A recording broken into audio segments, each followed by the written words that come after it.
What to do? What to do? What to do?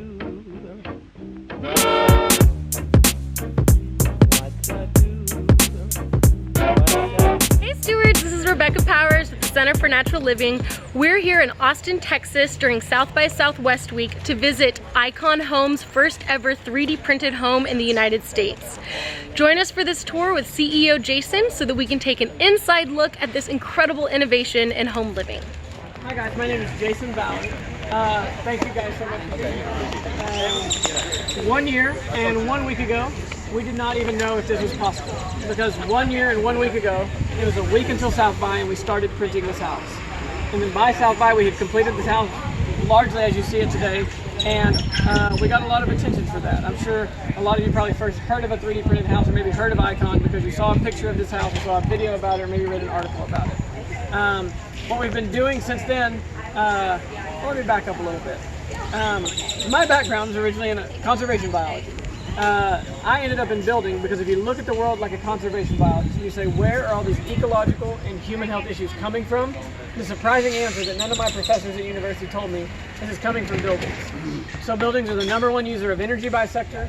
They're the #2 user of water, unless you consider water used in energy production. Then actually buildings, in theory, could surpass agriculture even in water use. The #1 producer of landfill waste is construction and remodeling. The #1 source of toxic exposure in all of our lives, unless you live in a really smoggy city like Delhi, India, or Beijing, or work in a sulfur mine. The #1 source of toxic exposure is indoors, etc., etc., etc. It's like, holy cow, I don't need to be a field biologist. I need to be working on human shelter if I really want to make a difference. So I spent about the last decade of my life working in sustainable building. And to keep the story short, you don't have to work in building very long to realize sustainability is not the only issue that we've got. Affordability is a massive issue.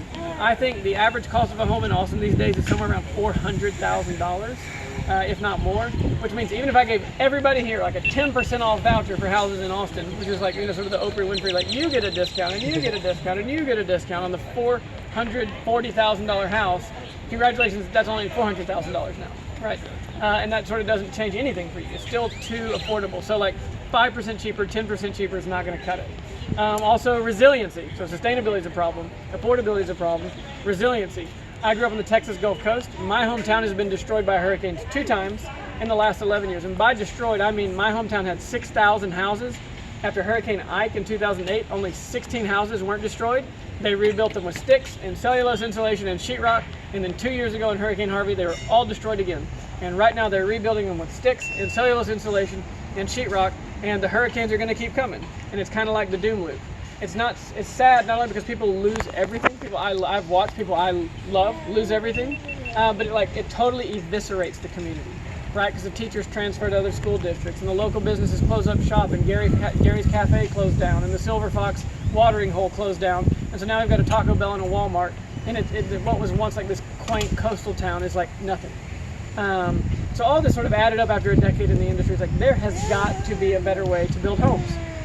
So I started a little research project and I looked at everything. I looked at prefab houses and I looked at modular houses and I looked at SIP panels and I looked at zip panels and I looked at probably the weirdest thing I looked at was architectural fungus. There's actually a company out there that you put up a form and you can grow a house.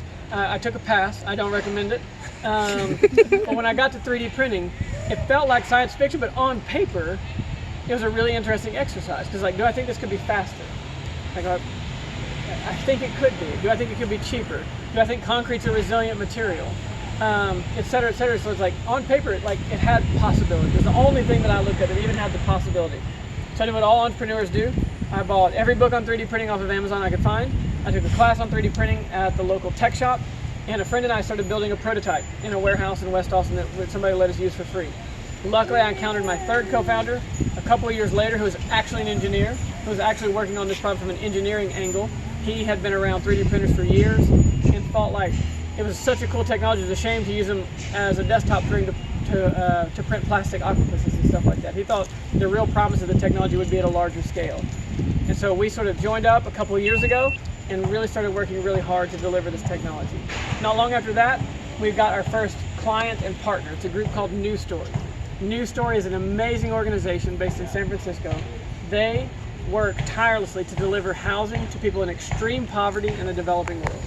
And they had sort of reached the same conclusion as us. It's like the only way we're going to like turn the corner on 1.2 billion under-sheltered people globally is by doing something like kind of like really radical and outside the box and crazy. And so they engaged us to make sure that as this technology developed, it developed in such a way that it would be usable to people in the developing world. So portable, lightweight, and able to sort of deliver on their needs. And so we developed with them the Vulcan 1 printer. It was our first generation printer that was like a proper product. We used the Vulcan 1 printer to print this house. That house is cool, not just because of that wonderful backstory and what we're going to be doing with the new store in the coming years, but because it was the first permitted 3D printed building in America, and it might be the only one in the world. It's a little bit harder to validate. Certainly the only one in America. And so we're super proud of that house. But like all things, when you do them the first time, you still have a long way to go. If you think about like the Wright brothers airplane, everybody celebrates the Wright brothers' first flight, but he had to lay on his belly. It didn't even have a chair. It had like a joystick, and it only flew like 300 yards. But he flew, so it was like pretty good. But he had, like, airplanes have come a long way. There's a bunch of them flying around in the air today. So that's kind of what this moment was for us. It was the Wright brothers moment. So we stopped printing houses because we knew there were some issues. We spent the whole year upgrading the technology to make it ready to get back to work building houses. The highlights of that work of the Vulcan 2, so that's the new printer, it's called the Vulcan 2. It's the Vulcan 1 could print houses up to about 500 square feet. The Vulcan 2, and so what's 500 square feet? That slab is 500 square feet almost on the nose. So that house is about 350 square feet. The Vulcan 2 can print houses up to about 2,000 square feet. That's a big deal because that means we can print the vast majority of houses on Earth with our new printer, which is super cool. Speed, the Vulcan 1 printed that house in about 47, 48 hours. A new Vulcan 1 can print that house in under 24 hours. In under 1 day we can print that house. Cost. This is the part you're going to focus because there's some nuance on the cost. The print cost on that house. Raise your hand if you think everything was printed. You guys are going to track really good with me. The media has missed this a lot. The print cost on that house was $10,000. The full build out of that house, as you see it, would be about $35,000, which is still cheaper than my buddy who finished that house could build it for you conventionally. If I printed that house today with the Vulcan 2, we could print that house for about $2,500. What? And so that's pretty cool. Then you start to finish, you got to put a roof on it and all that kind of stuff. But we are really getting great on price. Our big goal at Icon, it's not going to help us to be 10% cheaper. What we talk about a lot at Icon is half price housing. We think if you could like cut half of all the price increase that's happened over the last 30 years, because all that increase has happened mostly in the last 30 years, if you could sort of roll back the clock 30 years, that was a world in which almost every family in America, even families with single household incomes, could afford to own their home. So we want to get back to that moment, and that means half price houses. So that's what we talk about a ton. We are not there yet. So where are we?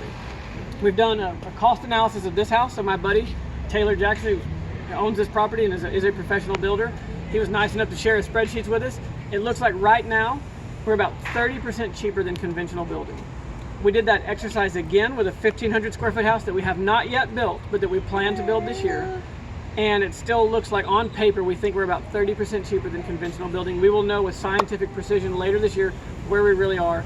And I think we have a plan to get ourselves. So half price houses sounds crazy, but I'm not talking about 15 years away. Like, we think we can get there in the sort of the near to medium term future, that we can begin delivering half price houses even in cities like Austin. Everybody's like, what about land price? It's like, we still need half price houses.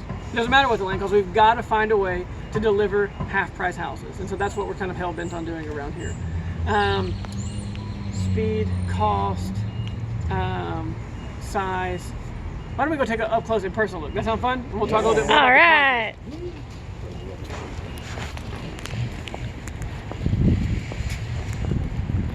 So feel free to get really close and personal and touch the concrete. We turned off the shocking mechanism earlier today, and you probably can't push it over.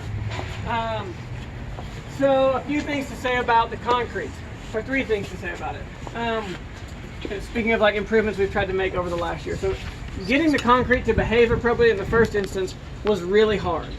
Concrete typically does one of two things on the spectrum.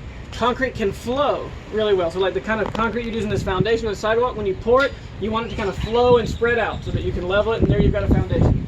We needed this concrete to flow because we've got to push it through pipes and out of an extruder. However, as soon as it comes out of the extruder, we need it to stop flowing, or you don't have a house, you have a puddle. And that was not going to do anybody any good. The trick is usually when if concrete sets up fast, especially like in our hoses and stuff, imagine if that stuff sets up fast in there, you end up having a non-usable piece of equipment because it's gunked up with like paste and soon like rocks. And so we had to get concrete both to flow, and then as soon as it comes out of the extruder, stop flowing. And by stop flowing, I mean with precision. Look at some of these clean prints up here. I mean, those were not board formed. That all like stopped flowing at like almost precisely the same moment and same shape. And that was very, very hard to do. And then not only does it have to stop flowing very consistently, it has to be prepared to receive hundreds of pounds of concrete sitting on top of it without squishing out as you apply weight on top of it. And all of that was very, very tricky. But we got it to work. However, we weren't satisfied yet. If you'll look, you don't have to look very long before you realize there are blemishes in this print. We call them blemishes. My engineers love turning things into data. And so they took pictures of every square inch of surface, they spread it out on a grid, and they highlight all the blemishes, and they have calculated about 10% of the linear print of this house, interior and exterior, has blemishes. In the last 6 months, we started tackling this problem really hard about 6 months ago. In the last 6 months, we've reduced blemishes to less than 1%. So now when we print wall systems, almost the entire thing looks like that. And now when we're having blemishes, they're more like this. Right? They're sort of like more like, we would still count that as a blemish, and less like some of these bigger areas of concern that you see. So this is a much more aesthetically pleasing and much more consistent print that we're able to do now. The second thing we did to improve the concrete was strength. I'm guessing most of you haven't memorized your materials data sheets, so I'll kind of walk you through what that means. This concrete, it gets measured in something called compressive strength in terms of PSI, pounds per square inch. Our first generation concrete was 3,000 PSI. Compared to CMU blocks, which are about 1,500 PSI, compared to lumber, which is about 1,000 PSI.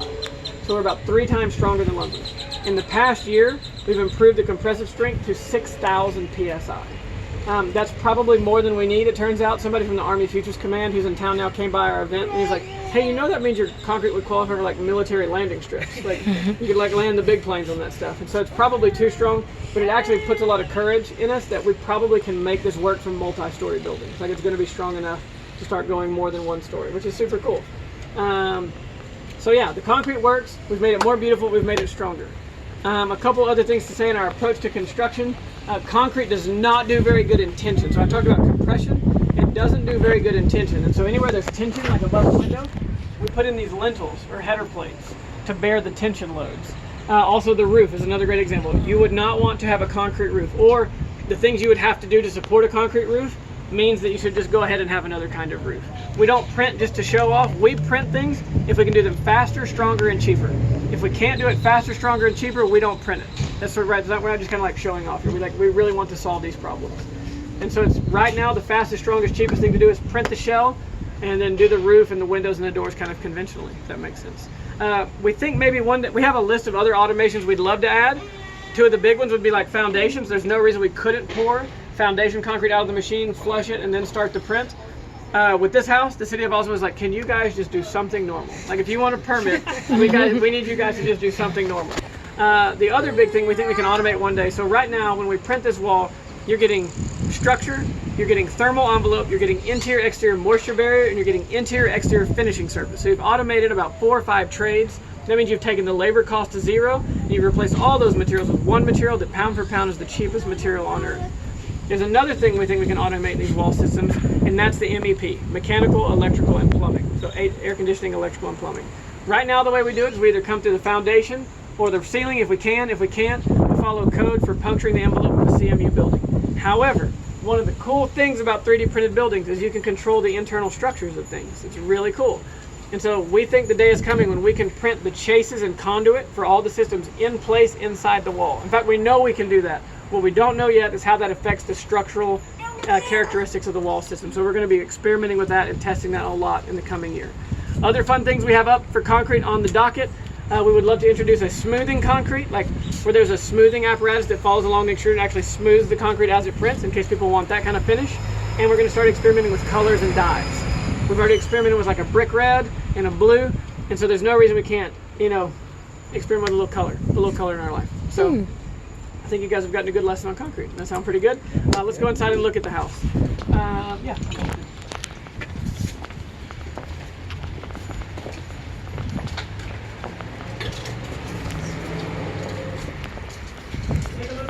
We've got a bedroom, kind of the common room here, an accessory room, and then the bathroom.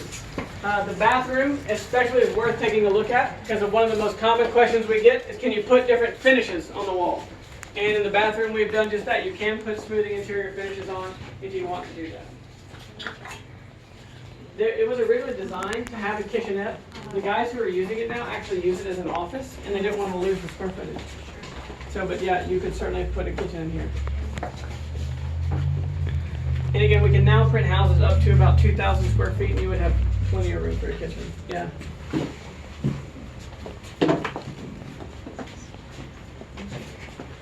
So do you only go like on flat areas as far as like where the printer can go? And you can do different sort of terrain? So you do need like a level printing surface. It can be on unlevel terrain as long as you've created a level bed, either on the slab on grade foundation, or you can do like a pier and beam foundation. We can print on that because like the printer's a lot lighter than a house. So if you can hold a house, you can hold a printer. So yeah, we can't yet like print like properly like on a slope, so to speak. Yeah. So for cleaning purposes, you added a kind of a layer? Yeah, so that's a finish called American clay. And that's actually a waterproof, because that's why they put it in the bathroom, because it's waterproof. But there's no reason you couldn't have done that to the entire house. If you wanted to put hardy plank siding on the house, you could. The guys who own this house now just think it's cool that it's 3D printed and they don't want to cover it up. So, and I'm glad they didn't, otherwise this tour wouldn't be nearly as fun. So it means actually people are already living here. It's not Yeah, just a shop. well they don't live, they use it as an office, and I think occasionally they rent it out for like Airbnb. Cool. Yeah. Yeah, it's not just a show, but this is a permitted house. So that's it. I'll use it as an office. Is there any plans for like storage shed footed surfaces as well? You know, we had like the thing that is on our mind, and we get a lot of suggestions like that, but the housing issue is really on our mind.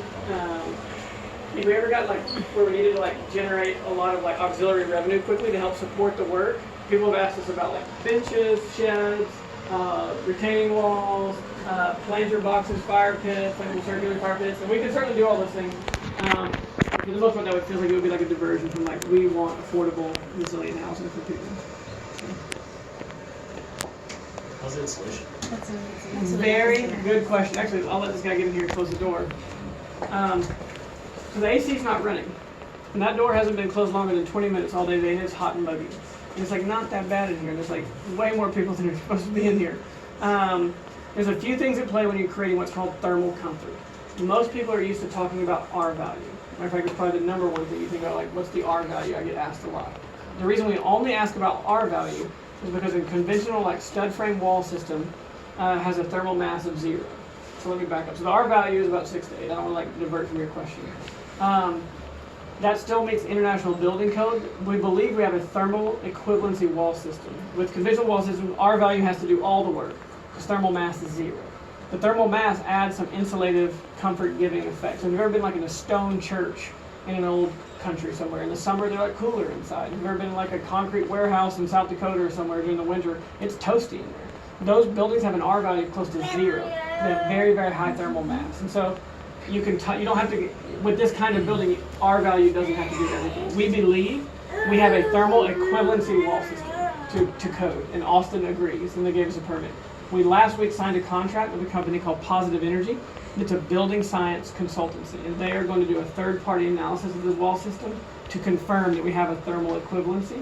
And if we don't, they're going to give us like kind of the recommended actions to take. We are very committed to delivering, actually not just at equivalency, but better than equivalency. That's how you really start making the deal. So. Other questions? Would you guys live in one of these ever? One of the cool things that we haven't gotten to see, and we had a little show-off moment over there with the curve. Like with 3D printing, a curve and a slope is just as easy as a straight plumb line.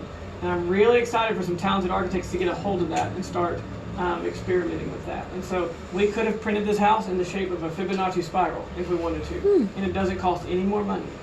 It's very, very expensive to do curves and slopes. I mean, not only could you make a wall that did this in serpentine way if you wanted to, on the up and down, that from the wall could do this.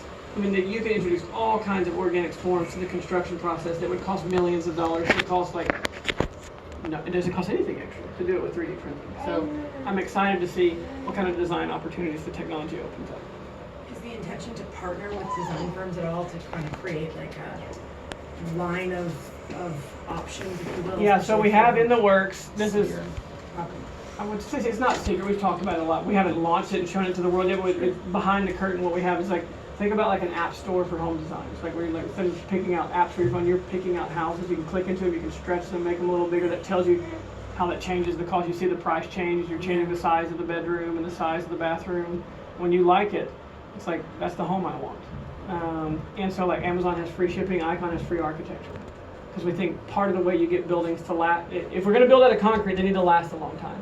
Part of the way you get things to last a long time is you make them beautiful. How do you make beauty more widely acceptable, or widely accessible? You make it free.